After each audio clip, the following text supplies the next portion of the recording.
Tonight on NAIT NewsWatch. Apprentices in Alberta can look forward to more job opportunities in the near future. That businesses and companies are giving apprentices a fair opportunity to get work in the field. Memorial marches for missing and murdered Indigenous women take place across the country. We are gathered here together to remember and honor today. This march is an opportunity for us to come together and grieve the Indigenous women. And the city announces major changes to the transit fare system. Makes travel across the Edmonton metropolitan region easier for customers since one payment method could be used on all participating transit systems. NewsWatch starts now. Good evening. New opportunities are opening up for apprentices in Alberta, which is good news for many students here at NAIT. This week, the government of Alberta announced a new policy that requires contractors working on government projects to hire more apprentices. Our Nikita Ganovichev joins us live from the South Lobby with more on that story. The announcement for the policy was made right here at NAIT, and it says that starting this month, contractors who take on bid on government projects will have to hire apprentices to work on those projects. Today's announcement will help apprentices and workers like myself. NAIT student Colette Dufour joined officials on stage this week as the government announced the new policy giving apprentices more work opportunities. The second-year carpentry student is excited about what it means for her future. It will guarantee education alongside of our job site work experience, which is really important. We're using government projects to train apprentices, and that's the first time that Alberta has done that, and we think that it's important for government to support the apprentices. The new policy means that contractors awarded a government project worth more than $15 million must hire apprentices. Projects that take more than 2 years to complete must also hire apprentices, and subcontracts worth $500,000 or more will need to hire at least one apprentice. It's a move welcomed by NAIT instructors who recognize that the majority of an apprentice's training comes on the job. To get these guys working is a good thing for the students. Carpentry instructor Paul Bettio believes this policy will create a more well-educated workforce. It's a good thing for our apprentices, it's a good thing for our province, and it's also a good thing for potential clients out there to have trained individuals on their job sites. So. The government will be visiting these work sites to make sure that there's the right amount of apprentices for each project. Nikita, are all trades a part of this new policy? So there are 11 construction-based trades that are part of this policy, including electricians, plumbers, and iron workers. And these 11 trades were chosen because they have the highest amount of apprentices in their industry. Nikita, what kind of projects will the apprentices be working on?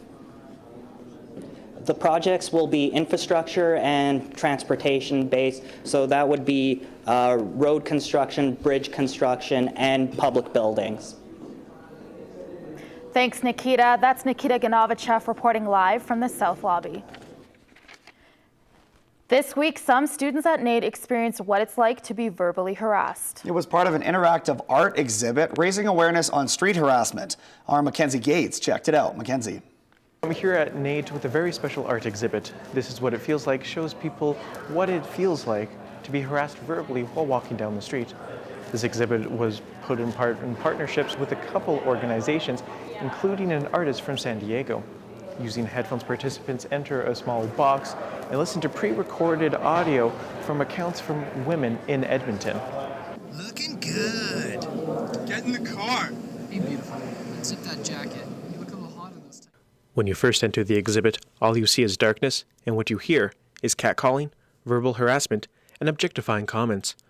While this is just an auditory exhibit, experts say it's a reality for a lot of women in Edmonton, including NAIT student Tessa Schneider, who says she's experienced verbal harassment at work and even just walking down the street, and believes exhibits like this are important. Sad that it has to happen, but I think it's good that it does happen because I think it helps educate people on the issues that a lot of women deal with on the daily. Education is the purpose of the exhibit set up at NAIT, and the goal is to show the attitudes and beliefs surrounding the issue, Michael Hoyt, a social worker with the City of Edmonton, helped bring the exhibit to NAIT. He believes it's important people understand that this kind of behavior is not acceptable. For those that might be saying things on the street or having been an instigator, just help them to raise their awareness. It seems many students at NAIT heard the message by writing their thoughts about the experience on a whiteboard. For Tessa, she believes this is the start of an important ongoing conversation everyone needs to get involved in. Don't just watch. Do something about it. You can say something back. The exhibit has also visited MacEwan University, and organizers hope to get to other post-secondary schools throughout the year. Mackenzie Gates, NAIT NewsWatch. An emotional march this week to remember murdered and missing Indigenous women.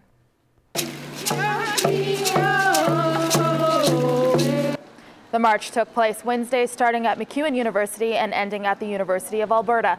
According to the National Inquiry into Missing and Murdered Indigenous Women, Aboriginal women are 12 times more likely to be missing or murdered compared to non-Indigenous women in Canada. These are women who might have been our students, and these are women who were denied their future. There is so much work to be done still to raise awareness, to bring healing to families who have lost a loved one, and to bring this national crisis to an end. Walks like this one in Edmonton were held across the country on Wednesday. You're watching NAIT NewsWatch, the next generation of news. Many gathered at the Winspear Centre this week to commemorate a Canadian icon. The memorial was held in memory of Tommy Banks, a famous Albertan musician, television personality, and politician. The night was filled with musical tributes as well as speeches from many friends and family members remembering the legendary musician. You could have known Tommy for only 5 minutes, and it would have almost the same effect, because Tommy Banks was magic. Tommy Banks passed away of cancer on January 25th. SmartFare will be the new way for ETS riders to pay for a transit service in the near future.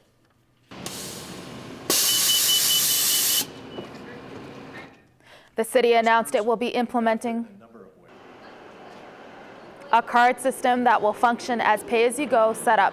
It will also allow riders to use smartphones with Apple Pay or Android Pay, as well as debit or credit cards to pay for fares. Well, from a student perspective, we're hoping that with the fare program applications that are part of the SmartFare system, that we can actually streamline the registration of the program. There will no longer be stickers necessarily required. SmartFare is expected to be fully up and running in 2020. Columbia Avenue, better known as 105th Avenue, is getting an update. Feedback took place on Tuesday night. In 2006, a design study was completed on the avenue, and the project is just now being revisited. The city intends to make it more accessible to a variety of transportation types. It's seen as sort of the next area in the city that, after downtown, that's ripe for redevelopment, if you will. Right? You have the quarters, you have Columbia Avenue, where you do have a fair number of vacant lots, and there is a lot of development that's interested in going in. And so the Columbia Avenue Streetscape is seen as potentially a catalyst to help spur some of that redevelopment of the area. Another public meeting will take place in the spring. An Edmonton shop is in need of your furniture donations.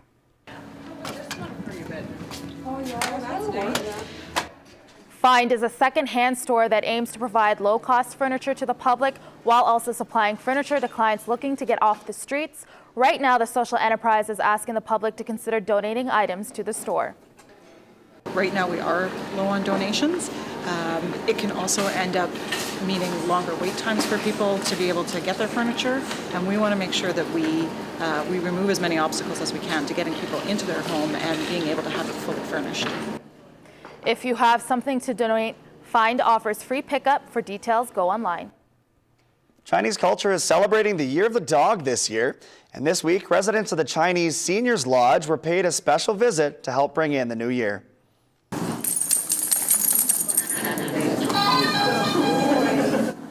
The Minister of Seniors and Housing, Lori Sigurdsson, and members of Dogs with Wings were there to explain the services and benefits a service animal can provide.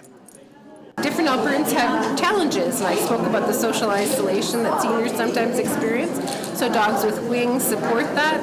We know that kids with autism also benefit greatly when they have that kind of canine companion. It costs around $40,000 to train a service dog, but they're available to those in need for only $1. The rest of that money needs to be fundraised. Edmonton police braved this week's terrible wind to take part in an initiative to spread distracted driving awareness. The initiative is called EPS Cupids. Several officers braved the cold on both White Ave and Stony Plain Road, going car to car to hand out cookies and to remind them to keep their eyes on the road. Today, you're gonna get a cookie, something very sweet, as opposed to a $287 fine, which would be pretty sour, and a chunk of change out of your wallet. This is the first year the EPS Cupids initiative has been put into practice. On site, the officers hope it will be successful enough to run again next year. Coming up after the break, NAIT emphasizes the importance of good relationships by hosting several events around the campus. Healthy Relationship Week focuses on how abusive relationships can affect students. It's pretty common that people have difficulties in relationships. This week in sports, the NAIT women's basketball team takes on the King's University Eagles. The badminton team gets ready for nationals, and I find out what it takes to become a real-life wrestler. All that and more in a few minutes. If you're wanting to make plans for the upcoming long weekend, you might not want to forget your winter jacket. I've got your weekend weather forecast coming up after the break.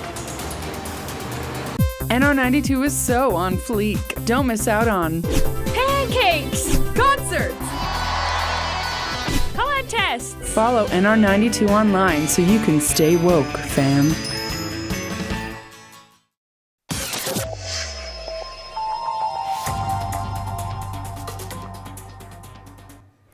Brenden, what are your plans for the long weekend? Well, I have some, but they're weather dependent. Melissa, can you tell us what we're in for this weekend? Well, guys, as post-secondary students head into reading week, we don't have the warmest temperatures out, but let's start looking at Calgary first. So in Calgary, we have a high of -8, a low of -15. There's a pretty high chance it's going to snow, so make sure you're prepared for that. Moving on to Jasper, we have a high of -10, low of -15. Also going to snow there, but not bad weather to hit the slopes. Over to Fort McMurray, it's going to be fairly cold out. We have a high of -17, a low of -22. And while it's not the warmest day ever, it's going to be pretty sunny, so I think that makes up for it. Moving to our hometown, Edmonton, we have a high of -12, a low of -15. It's going to be partly cloudy, and that's actually pretty average for this time of year. On average, we have a high of -3, a low of -13, and our records for this time of year is a high of +11, in 1888, and a low of -47 in 1884. That's been your look at weather. Back to you guys. NewsWatch Weather is brought to you by NR92, the station for the students. In the spirit of Valentine's Day, NAIT celebrated Healthy Relationship Week. There was a variety of activities from Monday to Thursday. The activities were designed to put an emphasis on the importance of maintaining healthy relationships for students. Our Evan Hugowanik has more. According to Statistics Canada, dating violence is the highest among the 15 to 24 age group. This makes up 43% of all incidents of dating violence. NAIT counselor Karen Anderson explains that this issue is real and still ongoing with students. It's pretty common that people have difficulties in relationships, and there are areas of conflict. But when it starts to become about power and control and abuse, that can create more stress for the students. Canadian Centre for Justice Statistics shows that the most reported type of violence is being physically assaulted, such as being grabbed or hit with something. Then at 25% is being sexually assaulted. The main goal for these events on campus this week are to make sure students are aware of what an abusive relationship looks like and knows where to go if they are in one.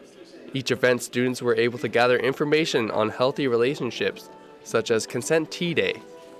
And there's been a number of these going on campus, and it just highlights the importance of asking consent before engaging in any kind of behind closed doors type of relationship activities. Domestic violence can happen to anyone, whether you're a student, teacher, or even a child. Here at NAIT, there are counseling services to help you if you are in an unhealthy relationship.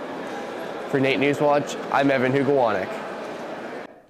The Eskimos had a visitor this week. And the Ukes badminton team is getting ready for a big weekend as well.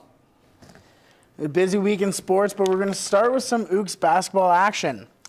The Ukes women's basketball team are looking to snap a 2-game losing skid heading into their battle with their crosstown rivals, the King's University Eagles.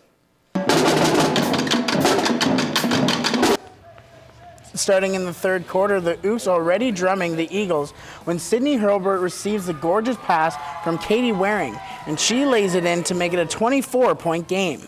Then Melisha Pedersen forces a contact from the Kings defender and still gets the rock to drop to make it 50-26. In the fourth, once again, Waring finds Carly McCarr for the lay-in, and that would pretty much do it, as the Ukes snap the losing skid at 2, 80-66. CFL Commissioner Randy Ambrosie is in town this week as part of his cross-Canada tour to propose to fans some possible rule changes and to hear some feedback as well. Well, some smart aleck suggested that the best way to settle this was for me to wrestle Vince McMahon. Some of the commissioner's top priorities have included how the CFL will compete with the XFL's return, the schedule change, and even some travel packages for fans. Ambrosie said that with the schedule change, it would force the Grey Cup to October. However, Eskimos quarterback Mike Riley says that playing in the cold is one of his favorite parts of the CFL. For me as a player, it's kind of appealing to me to play in the cold. Here in Edmonton, we deal with the cold all the time. So, I think that's part of what's great about playoff football and Grey Cup football. Ambrosie's final tour date is in Halifax on February 23rd. The CCAA Badminton Nationals are this weekend at Concordia University, and after finishing first in the ACAC, the Ukes are looking for an impressive outing at the tournament. The Ukes finished the season with 498 points, 65 points above the second-place Concordia Thunder. The Ukes are ranked second in the nation heading into the championships, and that is thanks to the ACAC Coach of the Year, Sinead Chia. Definitely our team is a strong competitor, as NAIT is always a strong competitor. So we've put in our best lineup that we possibly could, and hopefully we'll get medaling results, if not gold results. The championship begins this weekend at the Ralph King Athletic Center. The 1984-1985 Edmonton Oilers not only went undefeated in their first 15 games, broke 7 NHL records, and won the Stanley Cup, but they have now been named the greatest team in the NHL history. Your 1984-1985 Edmonton Oilers! Every player from that team was in attendance except for Charlie Huddy and Dave Semenko, who lost his battle with cancer in June of 2017. The event saw all the Oilers chat about the year, and even some of the Oilers' rivals, including New York Islanders captain Dennis Savard and even Flames captain Lanny McDonald. The team was voted the best team of all time by the fans over the course of the NHL's 100th season. Alberta has been home of some of the WWE's best wrestlers of all time, including Chris Benoit, Bret the Hitman Hart, and even Roman Reigns called Edmonton home while he played for the Eskimos. In this week's End Zone Challenge, I took my shot at being the next one. Nice. The first thing I had to learn was how to take a bump or fall. So we start off low like this, you can kind of go from here, and then, okay. So low, yep. That's it. I have to admit, the first 2 bumps did not feel very good, but I started to get the hang of it. I did about 8 in a row when I was really starting to feel it. But as I was starting to get it, I thought that nothing could stop me. I was oh so very wrong. That was just the beginning. We decided that we were going to start with some shoulder tackles. Making sure that we were square to each other was a major key. At this point, I thought I was the man, but that quickly changed. After taking a few more bumps, we decided to call it quits, and I thought I had gained Andy Anderson's trust. All right, we're good, we're done? Yeah, thank you so much. This was an awesome experience. Yeah, you enjoyed it? Oh, so much. Good, nice and easy, hey? Oh, good. It's much more than I thought, though. Fair enough. Did you want to do one more? One last one? Sure, let's do it. All right, one more tackle. 1, 2, 3, go. Yeah, that's nice and easy. Go back to film school.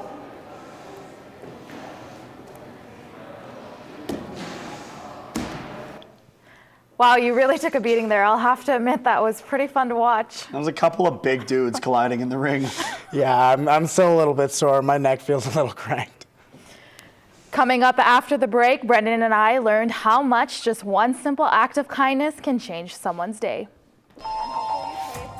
We spent some time this week showing a little extra love to people around campus. This week is Random Acts of Kindness Week. So what we'd like to do is give you a note on behalf of NAIT NewsWatch. This week in entertainment, we take a look at the various artistry that is a part of the Chinook series, and we also get a little sentimental at the Woodrat Cafe. All that and more coming up next. Students, NR92's Facebook page has got you covered. NR92's Facebook page keeps you up to date with events going on around campus. Check out NR92's Facebook page to stay informed. NewsWatch clothing provided by Action Air Mold and Asbestos. NewsWatch music provided by Martin Mayer Productions. This week is Random Acts of Kindness Week across North America. To do our part, Amber and I headed out around the NAIT campus to spread some words of encouragement. We're from NAIT NewsWatch, and it's Random Acts of Kindness Week, so we'd like to give you a little something and hope you pay it forward. Have a nice day, guys. We wrote out notes with positive messages on them and then handed them out to NAIT students. Then we headed down to NAITSA to donate to the food bank. Random acts of kindness can be anything from holding a door open to buying a coffee for someone, according to the foundation's vice president, Brooke Jones. This is Brenden. What do you have that you can offer right now where you are, right? It may not be money. It may be that you're succeeding in a specific class and you could offer somebody help in terms of tutoring. What do you have? Everybody's got something to offer. So right now in this place in your life, what do you have to offer to those who might need it? We were even fortunate enough to receive some instant gratification from one student. Random Acts of Kindness Week concludes on Sunday. There have been so many festivals and plays going on recently. The art scene in Edmonton is really expanding. Absolutely. The creativity in our city is unbelievable. Rejoice, what can you tell us about what's been going on?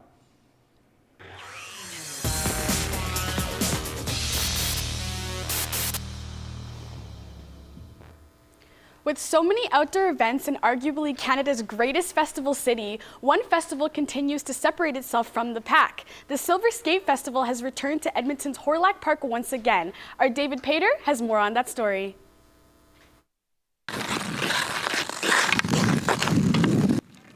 For Flynn Holland and his mother, the Silver Skate Festival isn't just any ordinary festival.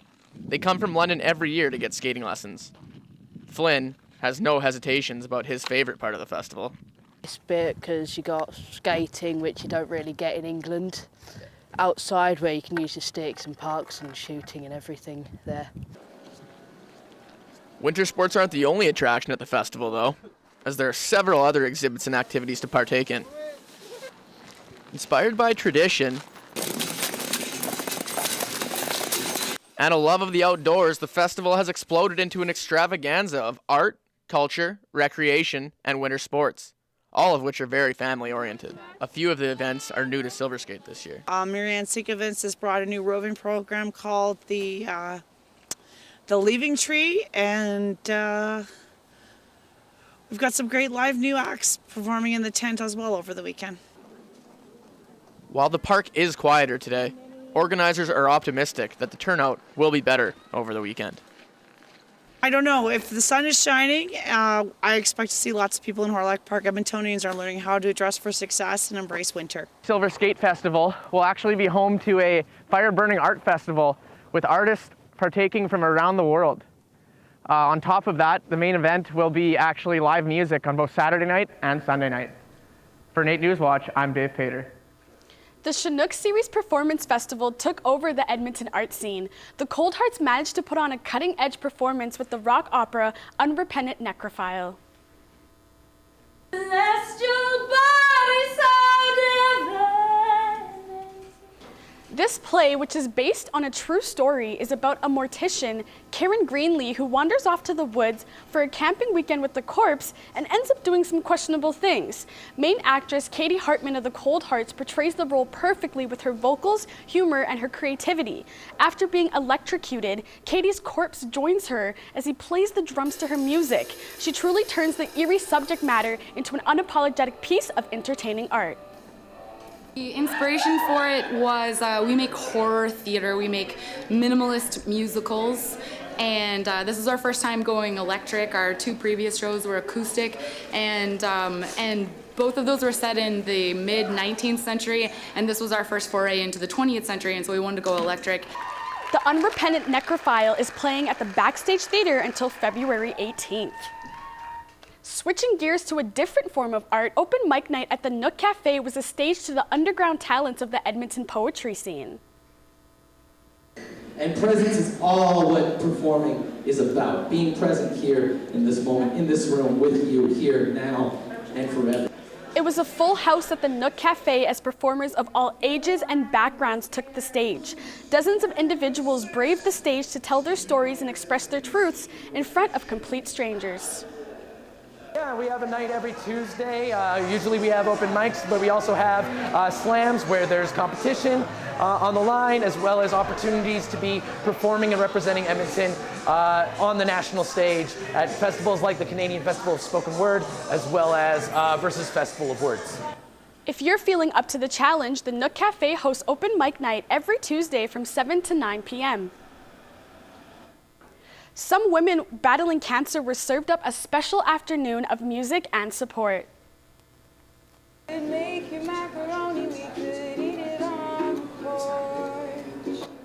On Valentine's Day, the lovely ladies staying at the Compassion House during their treatment visited Woodrat Cafe for the Compassion House Day of Love.